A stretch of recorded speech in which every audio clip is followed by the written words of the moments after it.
অসংখ্য ধন্যবাদ। ওনার পুত্র প্রভু যিশুকে ধন্যবাদ এবং আপনাদের প্রত্যেককে আমার তরফ থেকে এবং হেল্পিং সোসাইটির পক্ষ থেকে নমস্কার।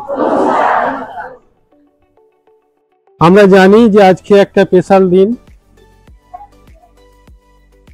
হ্যাঁ, শুনতে পাচ্ছেন না? ঠিক আছে, সামনের দিন মাইক রাখবো। হ্যাঁ, এদিকে শুনতে পাচ্ছি, একটুখানি মনোযোগ করুন তাহলে শুনতে পাবেন। চেষ্টা করছি যতটা দেয়ার ততটা চেষ্টা করছি। পরমেশ্বর পিতা আমাদেরকে আজকে এই দিনটাতে উপস্থিত করেছে। এই দিনটা আমরা প্রত্যেকেই জানি স্পেশাল দিন। বলুন, আজকের দিনটা স্পেশাল দিন। না, হয়ে গেছে। পরমেশ্বর পিতা স্পেশাল আত্মিক সভা রেখেছে। এই সভাটা হচ্ছে চাঙ্গাইয়ের সভা। এই সভাতে শয়তান যে পরিকল্পনা করে আপনাদের বিরুদ্ধে, সেই পরিকল্পনাকে নাশ করার জন্য মাসের একটা দিন এই চাঙ্গাই সভা, এই স্পেশাল আত্মিক সভাকে ঈশ্বর রেখেছে। হয়তো জানি না অনেকেই যে শয়তান আমাদের জীবনে কাজ করে কেমন করে, কিন্তু শয়তান অনেকভাবে কাজ করে। সেই সমস্ত বিশ্লেষণ আপনারা সাধারণ মণ্ডলী থেকে, সাধারণ আত্মিক সভা থেকে আমরা সেই সমস্ত বিষয়ে জানতে পেরেছি।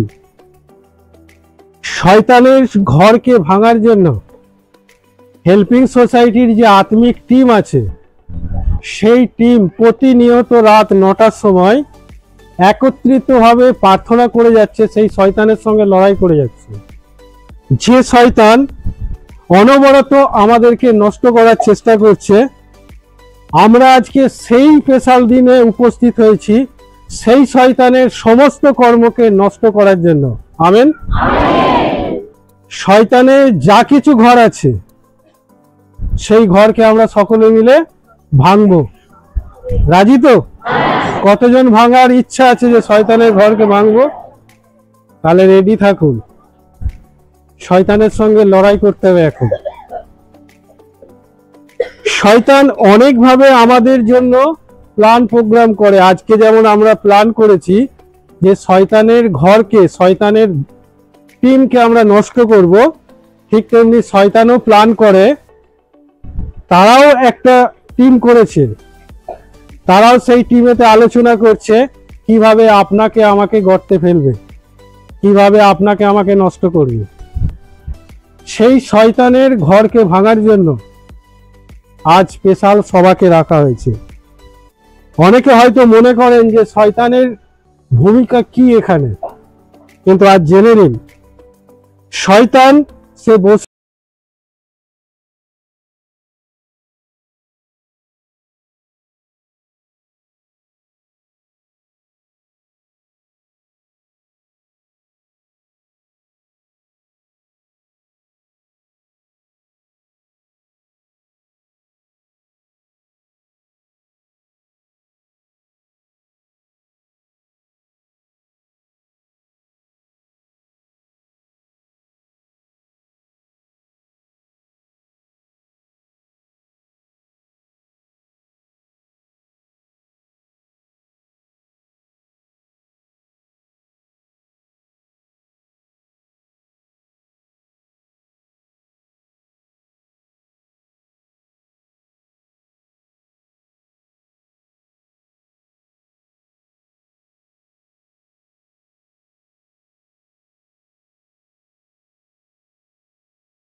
যিশুকে 3 দিন 3 রাত পর তিনি তাকে তুলেও নিয়েছেন।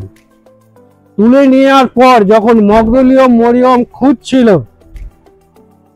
একে তাকে বলতে শুরু করেছিল যে আমার প্রভু যিশু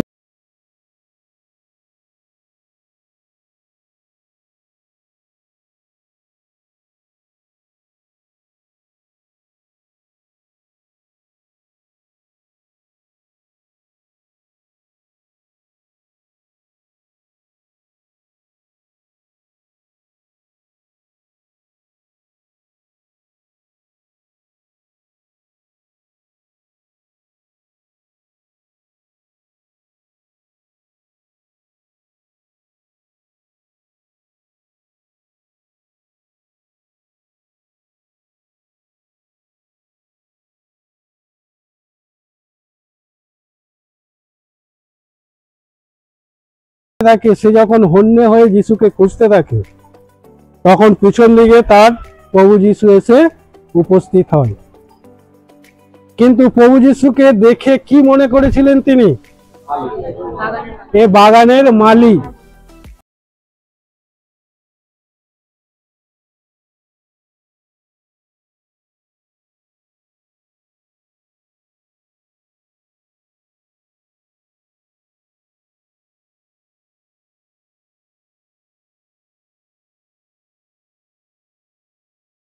হন, তাহলে আপনার জন্য আজকে স্বর্গদূত আসছে। আমেন। আপনার সমস্যার সমাধান করার জন্য, আপনার বন্ধনকে ভাঙার জন্য। শয়তান যে জঞ্জির, যে শেকলকে রেখে দিয়েছে, যেটা আপনাকে বেঁধে রেখে দিয়েছে, আপনি অনেক ভাঙার চেষ্টা করছেন, অনেক খোলার চেষ্টা করছেন, আপনি পারছেন না। আজ স্বর্গদূত আসছে আপনার জন্য সেই শেকলকে খুলতে, সেই শেকলকে ভাঙতে আসছে।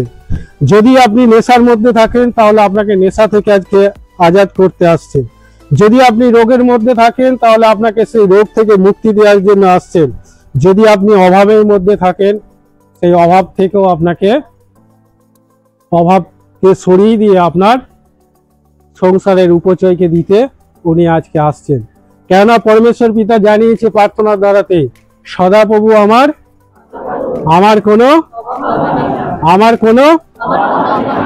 কোনো অভাব হবে না।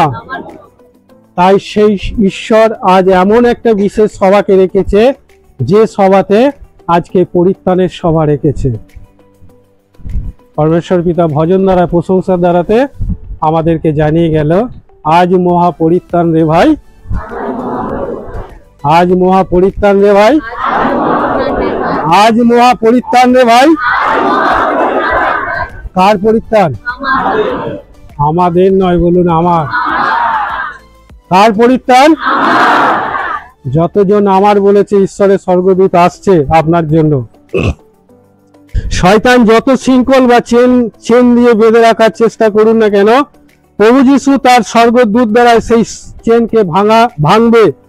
যদি কাউকে এখনো যে কোনো রোগে বেঁধে রেখেছে, কাউকে অশান্তি লাগিয়ে বেঁধে রেখেছে, কেউ নেশাতে বেঁধে আছেন, বেরোতে চাইছেন, কেউ ব্যভিচারে ফেঁসে আছেন, বেরোতে চাইছেন, কেউ লোভের মধ্যে আটকে আছেন, বেরোতে চাইছেন, কোনো মন্দ কাজে আসক্ত হয়ে আছেন, বেরোতে চাইছেন, বেরোতে পারছেন না, আজ পরমেশ্বর পিতা আপন স্বর্গদূত পাঠিয়ে আপনাদেরকে সেই জায়গা থেকে বার করতে চাই।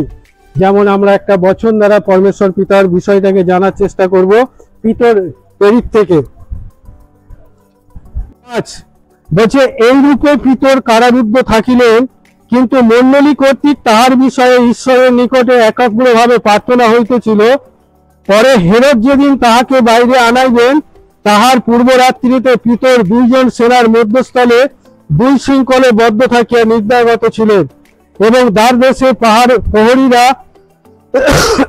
কারাগার রক্ষা করিতেছিল। আর দেখো, প্রভুর এক দূত তাহার কাছে আসিয়া দাঁড়াইলেন, আর কারা কক্ষে আলোক প্রকাশ পাইল। তিনি পিতরের কুক্ষি দেশে আঘাত করিয়া তাহাকে জাগাইয়া কইলেন, শীঘ্র ওঠো। তখন তাহার 2 হস্ত হইতে শৃঙ্খল পড়িয়া গেল। আজ আমাদের যে শৃঙ্খল বেঁধে রেখে দিয়েছে, যে চেন আমাদেরকে বেঁধে রেখে দিয়েছে, আজ সেই চেন ঈশ্বরের স্বর্গদূত এসে আপনার খুলবেন। আপনি রেডি থাকুন, কিন্তু জেনে রাখুন, কখনো যেন সন্দেহ না করেন। আত্মিক সভা শেষ হতে হতে কখনো যেন সন্দেহ না করি যে আমি তো এলাম এত কষ্ট করে, এত যন্ত্রণা নিয়ে, এত কষ্ট নিয়ে আমি প্রার্থনা করেছি ঈশ্বরের কাছে, ঈশ্বর আমার প্রার্থনাটা বোধহয় শোনেনি। এই বিষয়ে মনে সন্দেহ আনবেন না। কেননা আরো একটা বচন আপনাদের শোনাবো, দানিয়েলের থেকে বচন শোনাবো। দানিয়েল যেদিনই প্রার্থনা করেছিল সেই দিনই স্বর্গদূত তার প্রার্থনা, ঈশ্বর তার প্রার্থনা শুনে স্বর্গদূতকে সঙ্গে সঙ্গে সেই আশীর্বাদ নিয়ে দেওয়ার জন্য সেই জায়গাতে উপস্থিত করেছিল। কিন্তু মাঝপথে একটা বিশাল যুদ্ধ হয়েছিল, সেই যুদ্ধ হয়েছিল স্বর্গদূতের সঙ্গে শয়তানের। আজ হয়তো আপনি প্রার্থনা করছেন, কিন্তু সেই প্রার্থনার উত্তরের জন্য একটু অপেক্ষা করুন। স্বর্গদূতের সঙ্গে শয়তানের যুদ্ধ চলছে, সেই যুদ্ধতে স্বর্গদূত জয়লাভ করবেই। কেননা বাক্য বলেছে, তোমাদেরকে জয়ী অপেক্ষা অধিক বিজয়ী করেছি। সেই স্বর্গ থেকে ঈশ্বর আশীর্বাদ নিয়ে স্বর্গদূতকে আমাদের কাছে প্রেরণ করবেই করবে। আপনি শুধু স্থির থাকুন, অপেক্ষা করুন, আর সেই ঈশ্বরের আশীর্বাদের জন্য একটু সময় দিন। দেখুন পরমেশ্বর পিতা আপনাকে আশীর্বাদ করবেই করবে।